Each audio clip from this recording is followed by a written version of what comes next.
This week on Hooligan Nation, the Demons 1978 solo album review. But only if you first wish upon a star. Stay tuned, because you got nothing to lose. Oh, yeah. Oh, thank you.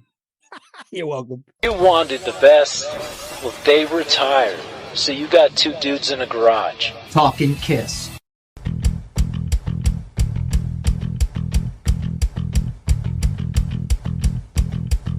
Welcome back to Hooligan Nation, a KISS-Centric podcast. I'm Anthony. And I'm Rocco. God of Thunder Rocco today. So as usual, before we get started with greatness, that is leaving Gene Simmons on his own, which is kind of like leaving a 9-year-old at home alone with an open flame. Recap of last episode.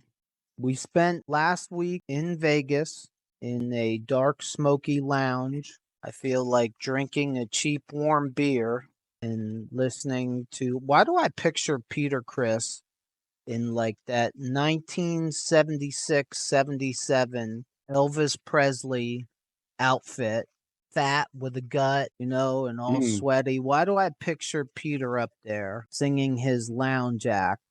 Yeah, definitely lounge act is right. After that, the take on that is definitely a Vegas lounge act is the way you sum it up. You could definitely see summing up that whole album.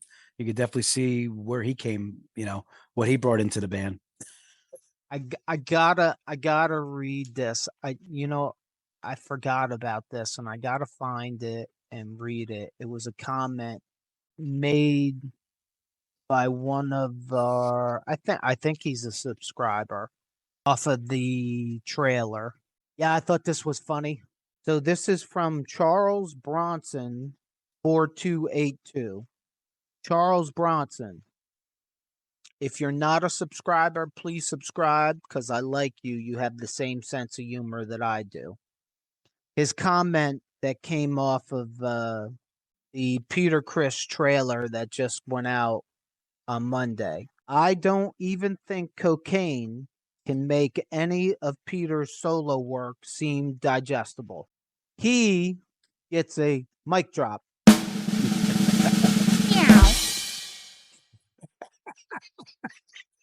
Got me some material. So thank you, Charles Bronson. I love these names, Charles Bronson. Charles Bronson. Yeah, keep the comments coming, guys. Keep the comments coming. So thank you, Charles Bronson, for... no matter how many times I say it's going to make me laugh. Thank you, Charles Bronson, for commenting, and thank you for making an entertaining comment. Also, before we get started, I wanted to do this. I don't want to go crazy with this. I don't want to pander to people, but unlike YouTube, when it comes to the podcast, we get to see where our podcast is downloaded from. And it blows my mind that we're getting listens in Australia, in Saudi Arabia, all over Europe, really all over the world. I'm not a self-promoter. At least I'm not a good self-promoter.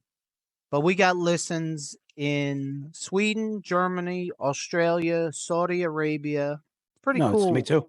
For two guys that started, we didn't even know that this was a podcast at the time.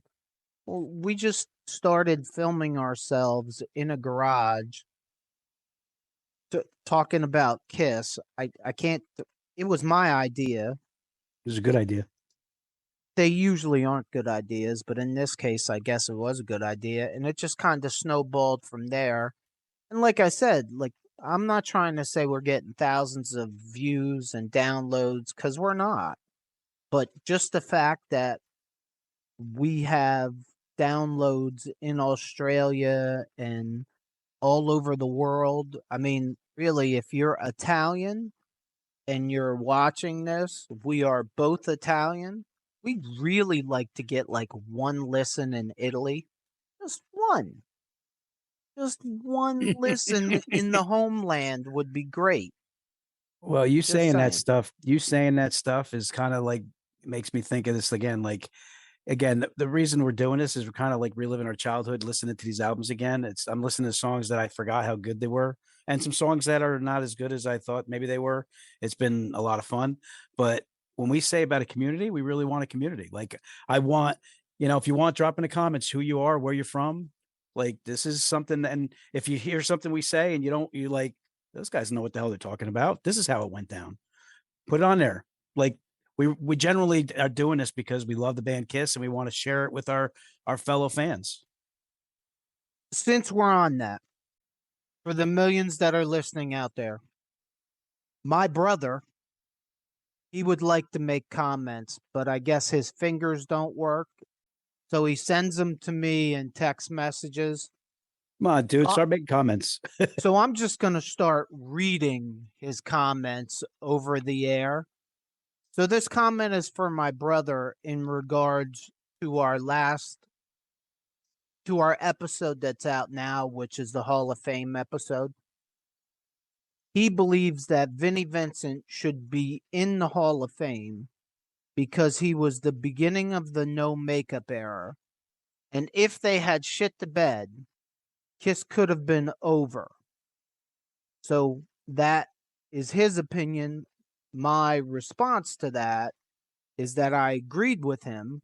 I think Vinny should be in because of Creatures of the Night, Lick It Up, and Revenge. He had involvement in 3 records. Revenge was as a co-writer, Lick It Up was as a full band member, and Creatures of the Night was as a ghost musician and co-writer pretty much. So in my opinion, I'm with him. I like what Vinny added to the band. It's just everything else about Vinny that's a problem. But I do think Vinny should be included. I absolutely think Bruce Kulick should be included. And I think Eric Carr goes along with Bruce Kulick. As much as I have issues with the last lineup of Kiss, Eric Singer is a no doubt should be included, and Tommy Thayer also. They Eric Singer played on 3 albums, and Tommy Thayer played on 2. And as you always say, it's all a part of their history. All right. My response to that is first, Mike, put in the comments, bro. You definitely have something to offer. That's another reason why we're like, when he told me that you text him, I'm like, why doesn't he just put a comment in the freaking YouTube thing? But Dude, anyway, don't put it in the comments. Come on the podcast. come on the podcast. You're welcome. I mean, you have an open invitation to come on this podcast anytime you want. But as far as Vinnie Vincent goes, I think he was easy to dismiss when we had our conversation because he's such a douche. Like he's created so much drama in so many areas. He steals things. There's a lot about Vinny to dislike when it and his, he's a good guitar player. He shreds like a maniac, but I can be swayed. Mike swayed me. Like I could see Vinny being part of that. I mean, Mike's take on Vinny is legit though. That's a good take. I always thought that Bruce, Eric Carr, and Vinny should have been included. I dismissed Eric Singer and Tommy Thayer, and it was actually Victor that made that make sense to me. And I can't believe I'm going to say this out loud. But I think if you do the math, Tommy Thayer was in Kiss longer than Ace and Peter in total time, which means Eric Singer was too. I mean, he's got more time in Kiss than Eric Carr. He's got more time in Kiss than Bruce Kulick. I can't believe I'm actually verbally saying this out loud. Just with the time alone, the massive amount of touring over those 20 years, 2 records, I think they all have, most of them have legitimate arguments to be included. And honestly, and this is crazy, and I don't have time to do this, especially right now, but somebody should, like, this is whether we're 50, 60, or 70 years old, the KISS Army is still alive. Like, we might need to get things going to start putting pressure on the Rock and Roll Hall of Fame that, yeah, it's more than time to start adding them. However, even whether that's possible or not, I think Bruce, Eric Carr, Eric Singer, Tommy Thayer, and Vinnie Vincent deserve an induction. And it's a shame if we, as the KISS Army, can't band together and somehow figure out a way to get that done, because I think it's Yeah. unfair. Yeah, it's still kind of great to see how they had to make these decisions in the first place. You know, like you shouldn't have to question, well, why did they omit these guys? Why, what's the criteria that they're using to pick somebody and not pick somebody?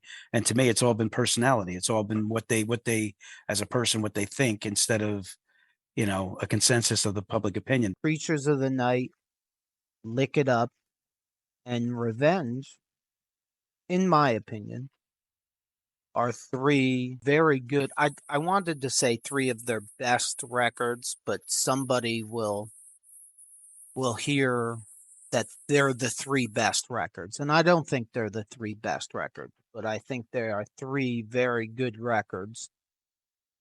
Funny enough, all of which came out in a very important time. Dude, if Creatures of the Night does not come out after The Elder, KISS might have ended in 1982. And I say this all the time, and we talk about this endlessly, and I know it. If KISS follows up The Elder with Dynasty or Unmasked, or for that matter, Carnival of Souls, it's probably over. Probably done. Well, timing is everything. Creatures of the Night was at a perfect time, and they definitely were on par with what was coming out too at the time too. It fit perfectly. Right, but then they followed it up with almost, if not as good, almost as good. I think it's as good a record. Lick It Up. I love Lick It Up. That album's great. And then, they started to go into the hair metal trend, and I shouldn't call it hair metal, hair band trend. And they started to sound a lot like Bon Jovi.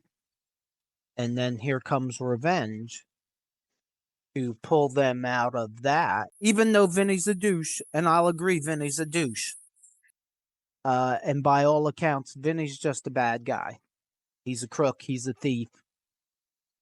He's really weird. And again, Vinny, if you're watching this at some point, we're not saying it directly about you. Where there's smoke, there's fire. This has been from so many different sources, so many different outlets. So it's not my personal opinion. We're based on all the stuff we've heard about this dude. He's caused problems everywhere he's gone. Everywhere, Right. everywhere he's gone. Yeah. And Vinny, if you're watching this, I don't care. Sorry. Oh, I Not do. sorry. I want him to watch it. Come on the show. Oh, no, I want you to watch it, but I don't care if you have a problem with it. If you got a problem with it, I'll send you a link in Zoom and you can get on here. And if you do, I bet you my brother will come on. And we can have a discussion, all four of us. Actually, you know what? Vinny, if you want to come on, contact us at the email that's listed. It's listed somewhere on the YouTube page. And my brother will run the entire interview because he'll be pro Vinny. And I'll just chill and play my pinball machine. I gotta remember that. Last thing I'll say about Vinny is I love the stuff that he's put down musically. I mean, and even though like he goes a little too crazy with the guitar at times for me, Vinnie Vincent Invasion's a great album. Boys Are Gonna Rock, great tune. So I mean, I can acknowledge the good stuff on there, but as a person, like I said, there's been so much shade thrown his way about the way he is. So that's all I got. And I think you said it. Where there's smoke, there's fire. And when you hear it from all different people over and over again, there's got to be some legitimate real problems there. All right, news. I'll just sum up. I've been, since we started this, I go and I look at different things and try to get outlets for different interesting news. And it's not the same style band, but the band Queen. It was just interesting. I read this about Brian May was interviewed by Liz Scarlett of Classic Rock Mag on November 8th of this year, and was talking about how Freddie Mercury was not a shoe-in for the band, which, he's one of the best vocalists of all time. So you would think, really, I was really shocked by that. And just said that he was extremely tough to deal with. He had doubts about him being their frontman in the early days. He did, because Freddie did a lot of running around and place and screaming his head off. So we thought, is this going to work? So I just was shocked by that because, when you think of the band Queen, Freddie Mercury's synonymous with him. And I was just surprised when I read that. So if you happen to like Queen and you thought that it was like an automatic, it wasn't automatic no matter how and obviously once he started singing, they realized the talent and they were able to get through it. I think some of the band members actually started thinking it was kind of comical a way, but he would such a perfectionist and he would get a little crazy about things. But so that's what I got for news. All right, I got something kind of small. So I was just surfing around YouTube, of course, because that's where I live pretty much. The other night, and I came across called Loaded Radio, the YouTube channel, and they had a interview with Bruce Kulick, and I'm not really going to get crazy into it because we got a lot to do today, and I don't want to take the shine off of Gene Simmons' solo record because it's that great. But it was an interesting interview. You've said it a couple times. Bruce is the consummate company man.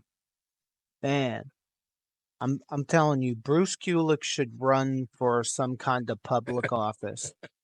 He's really, look, everything I say is a compliment about Bruce. He really knows how to answer questions and diffuse controversy. They ask him, questions about KISS, his version of KISS being over, and he's asked why Tommy Thayer and not him. He explains that Tommy was the road manager for KISS at the time.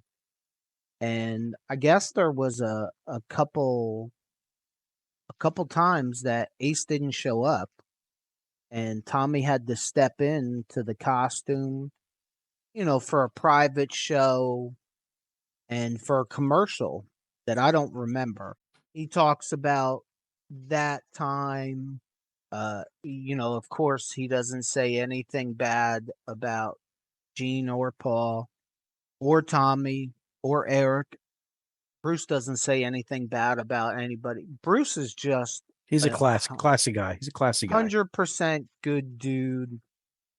I've never heard anybody say anything bad about Bruce, and the more of these interviews come out with Bruce, there's really nothing bad to say about Bruce. And just like we talk about Vinny, where there's smoke, there's fire. If I ever heard anybody say anything bad about Bruce, I have to tell you, I dismiss that shit immediately. 100%. 100%. And not believe it. I don't care whose mouth it came out of. Well, I just wouldn't. Well, I don't know if and this is going to probably surprise you because I don't know if I ever told you this, but I mean, the era we started listening to KISS, Bruce was the guitarist. Oh, I thought you were going to tell me there is a sex tape. Oh God, back to it again. Jesus Christ. Anyway, so he's out of all the members that have ever been in KISS, he's my second favorite. It's Gene and then it's Bruce for me. Always has been. Bruce is a roll up your sleeves, construction working lead guitar player. He came across, at least to me, as the accountant that was in the band. Yeah, I know you've said that before. And then Yeah, that's true. it's not a personal attack on him. It's just, even if you watch the concert videos, if you saw them live in concert, Bruce never wanted to be flashy, never wanted, like, he didn't do the Vinny thing. He did what was needed to be done. Until Gene or Paul comes out and says that Bruce put himself before the band somewhere, I will never believe that Bruce ever put himself in front of KISS. It was always KISS first, and that's my perception. He always lets you know he didn't want it to end, though. He always lets you know he didn't want it to end. Oh, He kind of got it, you know. He let you know in this interview that he didn't want it to end. It's a business. Paul and Gene made a business decision. Right. Unfortunately, when they backed the Brinks truck up, they ran Bruce over. And I'm so happy. I'm so happy that they did. I really am. And I think he is too. Yeah, I think he got it. He definitely understood it. I don't think it would have been good for Bruce's legacy to walk out on stage wearing Ace Frehley's makeup. I think Bruce, again, my perception, but I think Bruce is held at a very high regard. And I think part of that is because he had his era and then he sailed off into the sunset. He has done his own thing. He's made a career of it, or a new chapter of his career of it. And he speaks of KISS and of his era and promotes it more than anyone else. I mean, to be fair, Eric Carr's not with us anymore, and Paul and Gene only really want to talk about the makeup era. Whether that's because of money or what it is, I mean, who knows? But I think Bruce is a good dude. And it comes through on this video. The video is, again, it is from Loaded Radio YouTube channel if you guys want to check it out. One last thing about Bruce as a guitar player, one of the things that I love about Bruce is they call them like voicings. Remember we talked about, Ace Frehley as a chef. We've said that many times about how like he perfect spots for solos. Bruce has a beautiful way with his voicings of midstream shredding and then coming back and having a nice melodic end to everything he does. I've always loved it. Yeah, I absolutely think Bruce did what was best for KISS. Maybe not necessarily best for his career. He was a lot like, I've said this before and you've agreed to it and other people have said it. Bruce is probably the closest to Ace. He did what was needed and he didn't go overboard. Vinnie Vincent, Mark St. John, just my truth. And I mean, not for nothing, I think me and you both respect his loyalty. Absolutely. He's the perfect company man. Yeah. Music we're listening to. All right. A couple weeks ago, I think I touched on it, the band Pop Evil. Since I got Spotify Premium, I've been really enjoying some of the new stuff I've been picking up, and they're really good. I have yet to hear a song I don't like. Some of it starts a little heavier than I listen to now. I used to listen to heavy stuff Metallica had back in the day, and I still like it, but I've never liked real heavy stuff where you can't hear what they're singing. So Pop Evil, they got Torn to Pieces, Trenches, Footsteps. I think my favorite right now is Waking Lions. It starts out super heavy, but then it gets into some really good stuff. So I highly recommend Pop Evil. They're a very good band. All right. I don't think I've ever listened to them, but I will check them out. My music we're listening to is second episode in a row. I went to the Wasp show in Philadelphia. The last time I had saw Wasp was in March 1985 when they opened up for KISS on the Animalize tour. They were really good. It was at the Franklin Hall Music Center in Philadelphia. Blackie was great. They had for a small spot, it was probably 3,000 people there, but they had a pretty good stage show. Blackie sounded very good. Whether that's with help or not, it remains to be seen, but he sounded very good. They did the first album from start to finish to completion, which was cool. I like every song on the first album, which is part of the reason why I went. And then they took about a 15-minute break, which seems to be what bands are doing these days, the older bands, which I think is great. Striper did it the week before. They took a half hour. I think that's great. I think that's what they should do if that's what they need to do. But they took about 15 minutes and then they came back and they did.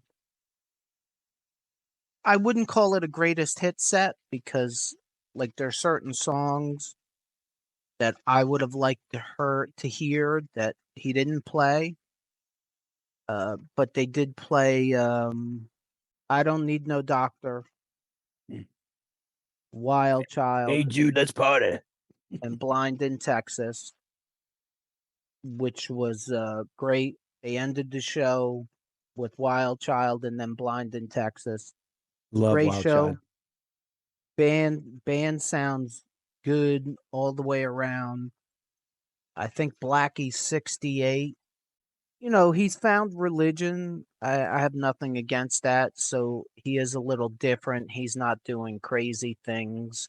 They don't play Animal Live, which is a shame. But they don't play Animal Live. If you don't know why he doesn't play Animal Live, read the lyrics. But, I hadn't seen them in 40 years. So I wanted to go see them one more time. And I'm glad I went and saw them, and it was a great show. So he's got I think he's got a little less than a month left on his tour. If you guys are Wasp fans, and he's coming in your area, check him out. It is not a waste of your time. I will not speak on whether it's 100% live or not, because if you're any kind of a Wasp fan, you know what's out there. I mean, Blackie has said it that he does use help.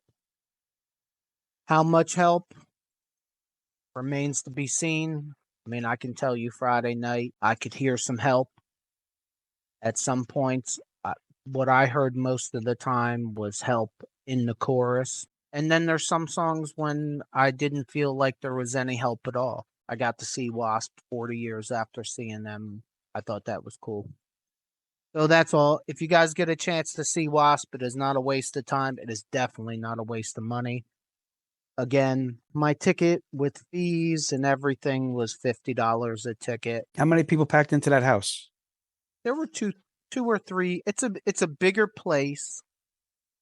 Like it's a bigger place than Starland Ballroom is. Okay. It's 2 levels. I'm guessing there was 3,000 people there. Like there was enough there. There was enough there for me. It was cool. I was just curious. Yeah, just curious. I was on the second level, and I'm going to put video. I love doing this. I'm going to put videos up because I took videos again. And that's why we went on the second level. Yeah, you got to watch. You never know. You never know where it's going to go up, but I'm going to put videos up. That's why we went to the second level, was so I could get a better shot for the videos. So even when I go to a concert, I'm thinking about the millions and millions of people that watch our podcast on YouTube. And for those that listen to the podcast from Australia, Saudi Arabia, and everywhere else, jump onto YouTube and watch us because we're so entertaining on camera. Hey, KISS Army, we work hard on this podcast and try to give you the best content possible. If you like what we do, please consider subscribing to our YouTube channel Also, the podcast is now on all the podcast platforms. So please like and follow us there and give us some 5-star reviews. It really helps us out. And while you're there, let us know if there's any KISS related subjects you would like us to cover in the future episodes, and helps us build the hooligan community. The legendary 1978 Gene Simmons solo album. As with the rest of the albums, it was released on September 18th, 1978. It was recorded between April and July 1978. It was recorded like all over the world. The Manor, Oxfordshire, Cherokee, Hollywood, Blue Rock, and New York City. That's easy for you to say. Yeah. It was 38 minutes and 58 seconds in length. It was, of course, released by Casablanca Records. It was produced by the legend Gene Simmons himself and Sean Delaney. Of course, like all the other records, it shipped platinum. Pretty sure that nobody has 950,000 copies of this record in their garage. They might have about 500,000. Yeah. He released one single from this record. In my opinion, the best song, Radioactive. Look, as far as album artwork, of course, I mean, if you guys have been with us since we got out of the garage, I'll put the album artwork up here somewhere, and the same guy who I can't remember his name right now that did the album artwork for Peter did it also for Gene, Paul, and Aces. And I'm sorry to that guy. You ready? I got you, remember. bud. I got you, Yeah. cuz Geraldo Carugati. There he is. And once again, I think the best part of most of these solo albums, at least so far, is the covers. I think they're great covers. I should note this. I mean, we might hit this when we go into the song by song next, but the personnel on this record is about that long. I mean, if you had a heartbeat at the time, Gene was trying to get you on his record. So I'm gonna fly through that list real quick. So Gene plays vocals, guitar, and bass on this record. Neil Jason plays bass. Elliot Randall plays guitars. Alan Schwartzberg plays drums. Sean Delaney, percussion and backing vocals. Ron Frangipane, symphonic arrangements and conductor of members of the New York and Los Angeles Philharmonic Orchestra. Yes, one of the bad things about this, it has orchestra music in it. Gordon Grody, Diva Gray, Katie Seagal. That's not Steven Seagal's No, sister. but that's not the girl from Sons of Anarchy, is it? Yeah. Wow, I didn't know Yes. that. Okay, cool. Actually, Sons of Anarchy, and what was the other one? Married with Children. Yeah, my brother texted me a couple weeks ago reminding me not to forget her. I didn't know that. That's pretty cool. So, Katie Seagal, Franny Eisenberg, Carolyn Ray, all backing vocals.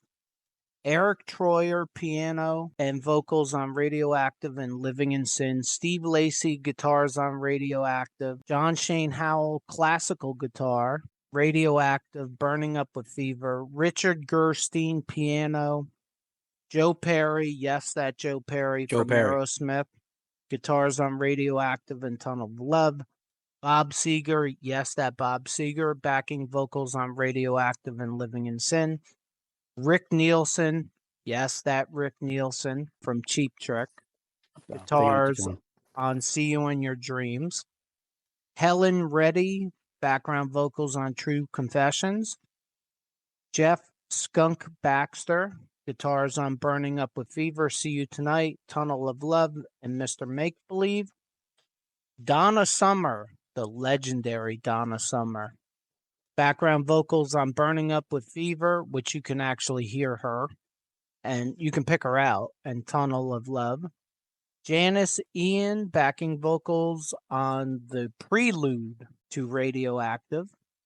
Cher, spoken word, phone call on Living in Sin. Mitch Weissman and Joe Pecorino from Beatlemania. That's what the title of this record should say. Beatlemania, by the way. Backing vocals on Mr. Make Believe, See You Tonight, Always Near You, Nowhere to Hide. Michael DeBar, he was in the original MacGyver. Michael DeBar, background vocals on See You in Your Dreams. Richie Rano, the legend of Richie Rano, guitars on Tunnel of Love. The Citrus College Singers, chorus on True Confessions and Always Near You, Nowhere to Hide. And there's a lot of people on this record. It's funny. Why do I feel like when we get to Paul Stanley and Ace Frehley, it's going to be mostly Paul Stanley and Ace Frehley? Actually, in Ace's case, I know exactly who played on that record, and it's mind-blowing. It's mind-blowing to me. Songs. All right. Hit it, Curly. So the first one is Radioactive. That was also the single. It's a good tune. It's got a haunting feel to it. There's laughing in the beginning, cool riff. I like his vocals on the song. Good chorus and harmony. A lot of backing vocals. Good chorus and harmony. But it's the popular one from the solo. When anybody talks about Gene Simmons' solo album, the first thing you think about is Radioactive. Yeah, to me, it's the most Kiss-like song on the record. Yeah. I could have done without all the backing vocals personally. This isn't necessarily a negative thing, but it does sound like a dated song to me. It's a 70s song. I think that comes more from the guitar playing than anything else. But to me, it's the best song on the record. That would bring us up to Burning Up with Fever. I put a lot of backing vocals, and for me, it's a forgettable song. Not good. Not good at all. For me, it's a little different of a take. It's a song that I don't want to like, but it's catchy. I like the chorus. I think I would like the chorus more if he didn't have 500 backup singers. But it's a catchy song. I find myself liking it, I guess. There's something he does in concert where he goes, "Oh yeah," and "Well, all right." Right? When he does that with this song, I say, "Oh no." And there's kids, a lot of these stop. There's a lot Stop. of these songs I say, "Oh no" to. Why? Stop, kids. I just want you all to know the trailer will go out before this episode goes out. So you will have seen that "Oh yeah" with the tongue at least 30 times before this episode comes out. It's gold. It's gold. I wasn't saying it for that. It's just kind of how I felt it in the moment. Okay. I don't care why you do it. I don't. Go ahead. When I got to edit these things, it's so much easier to edit them with entertainment, and that is entertainment right there. You are absolutely the cat's meow. Meow. This is my coping mechanism. This is how I cope because he's my favorite, and it's how I cope getting through this album because we were only on the second song. The next song, I think is "See You Tonight," right? It's the next song. Yeah, but remember this. Remember what I said last episode, because it works. It worked very well for me with this record. If you don't judge this record as a Kiss record, and you judge it for Gene being left home alone with no adult supervision at all, and he didn't have any adult supervision on this record. He's the producer. I mean, yes, Sean Delaney is the co-producer, but Sean Delaney worked for the band. Sean Delaney is not telling Gene, "No, you can't do that." I just envision Sean Delaney being a yes man. Yeah, Gene, that's great. Yeah. Let's see how many of your current or ex-girlfriends we can have on a record. Yeah, sure, that's a great idea, Gene. And inside of Gene is a 9-year-old. And this is something that I'm somewhat of an expert at because I am a 9-year-old. I give Gene credit for not putting out a cookie cutter Kiss album. It's catchy. It's not a terrible song. Like I said, I could have done without the millions of background vocals, but You're talking about for See You Tonight, right? I, well, most of them. Well, yeah, but the only other thing I put on here is that it's very, very Beatlesque. Like I like the Beatles. It's very Beatlesque song, but it's another forgettable song for me. These are definitely some songs I skip. It's a very Beatlesque record altogether. At least for me, I hear the Beatles in a lot of these songs. Maybe Radioactive, Living in Sin, and Burning Up with Fever may be the only songs on this. Oh, and the last one might be Well, might be the only songs I don't hear the Beatle influence. Pretty much everything else you hear, at least I hear the Beatle influence, which isn't a terrible thing. It's just different than a Kiss record. Here comes another drop mic moment for me. It's Gene being eccentric. yeah, 100%. That's actually really, really good take. We jumped around a little bit, but we're on True Confessions. Like I said, that song, big piano in the song. Again, I put little notes, not good. Like they're not good. Like it's a skip. If I get to a song and I can't get through it, and it's like a song, I'm going to skip. So that's what I got with that. That I call that a skippy song. That's a skippy song. I'm going to skip it. Skippy song. Skippy song. Skippy song. All right. Gene was vocaling to a Skippy song. Wait, you use my vocaling tune? I created that word. That's a rock. That's rockwish. No, that's definitely a created word by him. Look, True Confessions, I don't normally like that 50s style piano in a song, and I don't like it here. It's a completely forgettable song. It is 100% a Skippy song. Well, I don't even like his vocaling. here's the thing too, and I don't know if you're getting the same on this. With my father, I grew up. I like oldies music. I like a lot of varying music that is some of the stuff he dabbled in, but I don't like the arrangements. It's not good. It's just not for my. There's someone.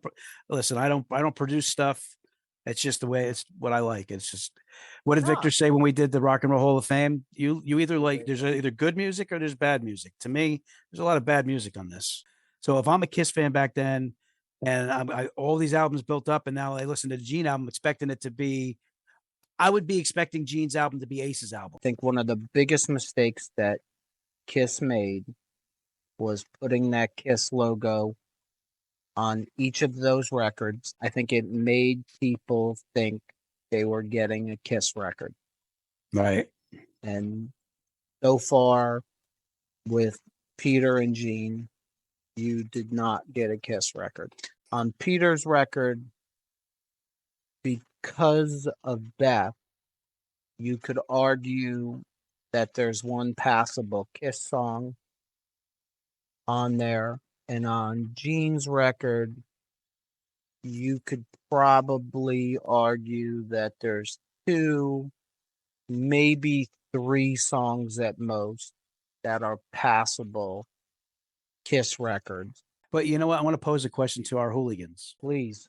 So our take has been pretty rough in some ways on Peter and Gene, right? But does it matter that they looked at it as an opportunity to express their artistic individuality? Were we supposed to look at it that way, even though with the KISS logo on top of it? So I'd be interested to hear what our hooligans have to say. Well, they can say whatever they want. I think you have to look at it like that. I think if you look at it like that, quote Charles Bronson, it almost makes Peter's record digestible. And at least for me, it does make Gene's record digestible when you look at it as a Gene Simmons solo album, not a Kiss record, and you take Gene's eccentric nature and the fact that he was left unsupervised. Like when we get to song number 10, as a Gene Simmons fan and the Demons fan, like I'm literally like I'm probably slamming the freaking disc on the ground after I hear that song. Yeah, I ain't got nothing for song number 10. So All right. And then you get to side 2, and now we're living in sin. We got it's a groupie song, cheesy tune. It's a weird Gene talking and breathing early on in it in different spots. Just a weird song. Weird. If Gene drank and did drugs in the 70s, it would be the greatest excuse for him. I'm living in sin at the Holiday Inn. It's not going to get him in the Songwriters Hall of Fame. No. After the title, it's all downhill from there. Yeah, I agree with you 100%. I would have preferred Beatlesque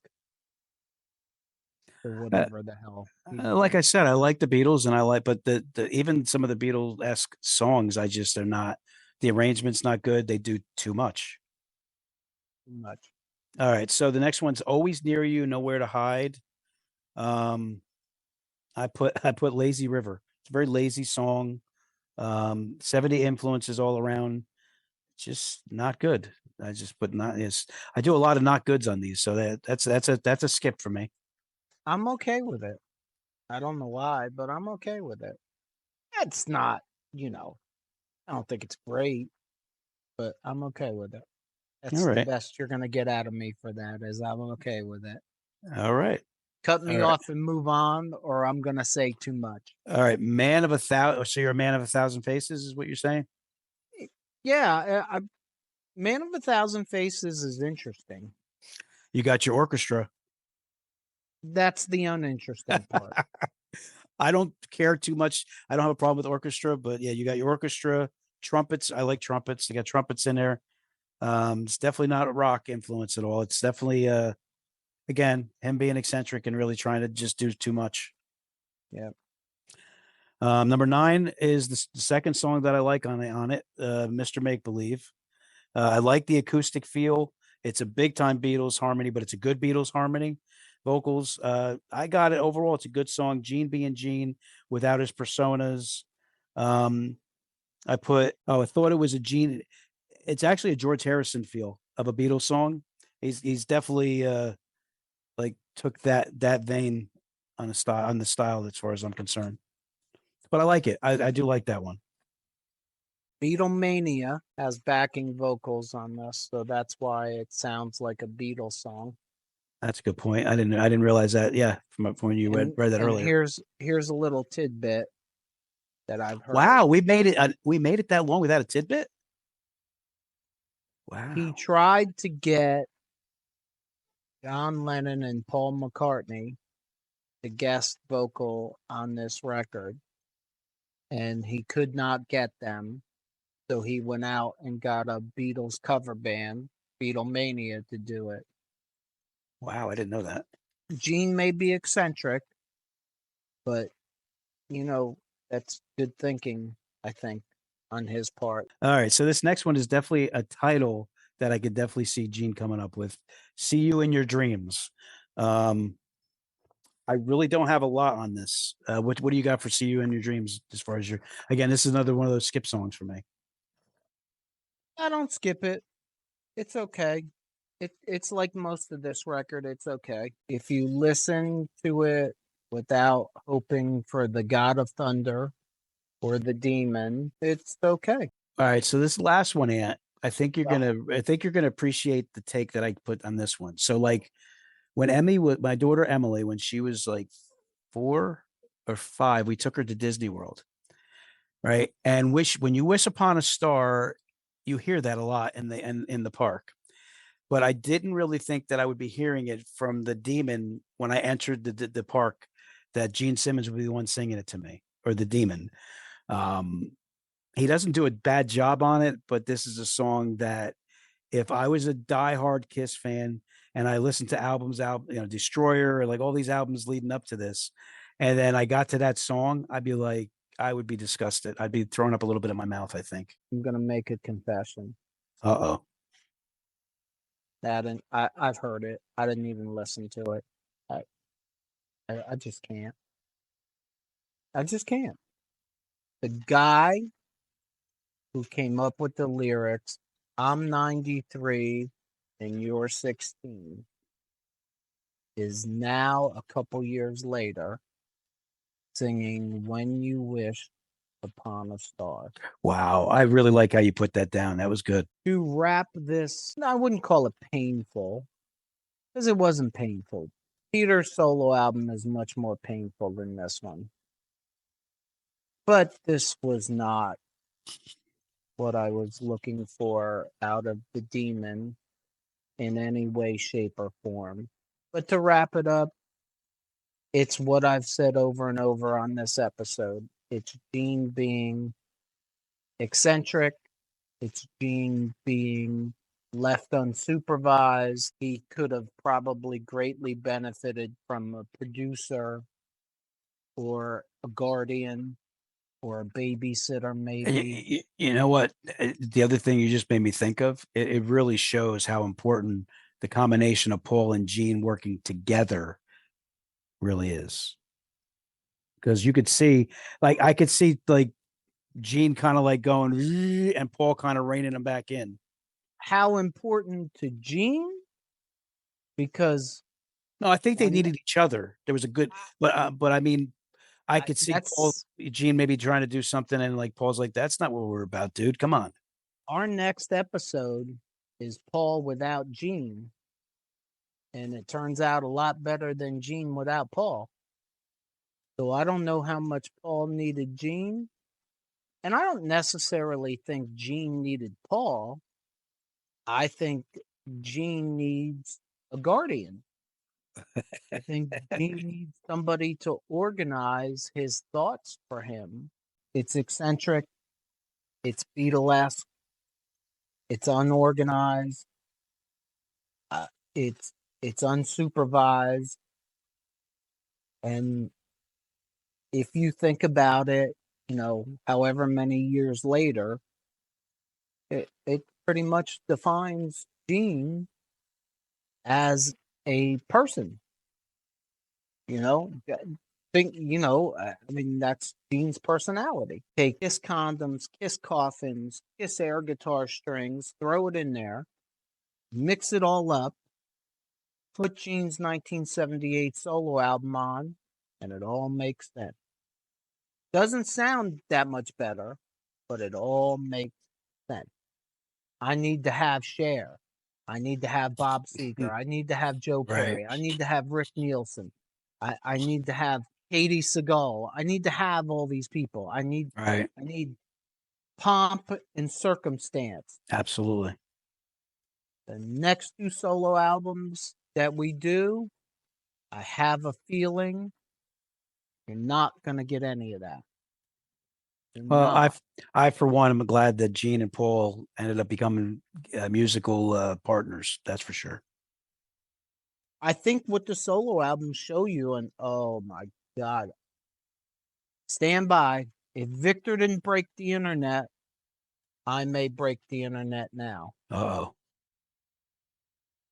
There is no Gene Simmons without Paul Stanley, but it would be possible to have Paul Stanley without Gene Simmons, and that's what these solo albums don't make. I think actually, I don't know. I mean, Gene's on work ethic and his entrepreneurial spirit. Maybe it wouldn't have been in a rock band, but it would have been something. He would have made it somehow, some way. Musically, not business wise, not branding, musically. No, you definitely have something there, but just that other aspect of Gene, he would have been successful, and he definitely would have been, in the entertainment industry in some sort of way, and he would have been famous. There's no doubt in my mind. But yeah, Oh, you're yeah, Gene's entertaining as hell. yeah, he is. So listen to the God of Thunder sing me When You Wish Upon a Star. That's entertaining as hell. It ain't good, but it's entertaining. I listened to it. It's actually not bad if it's not Gene Simmons. If you're in Disney World and somebody else is singing it, and I don't know. It's just weird. I wasn't in Disney World. Yeah. I was in a Gene Simmons solo record that started with Radioactive and ended when You Wish Upon a Star. So why don't we just make a compilation record? You and me. We'll start a record company.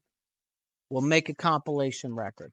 Okay, we're going to start that compilation record out with Metallica Hit the Lights. For the finale of the record, why don't we go with Engelbert Humperdinck? Is that how you say his name? Yeah, you said it right. Did I say it right? Yeah. I don't know any Engelbert. Can we get David Sanborn in there somewhere too? Yeah, so why don't we get Michael Bolton? There you go. Or Bublé. You can get Bublé too. Oh, Bublé. Yeah, we'll get just because I could just say Bublé over and over again. It's a fun word. We could use it on the trailer. Bublé, Bublé, Bublé, Bublé, Bublé, Bublé. I think it's time to put the demon to bed. Thank God. Oh yeah. So for those millions and millions of people that are out there that listened to the podcast and watch the podcast on YouTube, as always, thank you. We're going to put up a link to, I think the link is going to go up to a playlist that I'll list all the solo albums in. So by the time this goes out, there'll be a link to both Peter and Gene's solo album. So you can get them all in a bunch if that's what you're looking for. And with that being said, as always, if it's too loud, you are too old. Peace out, yo.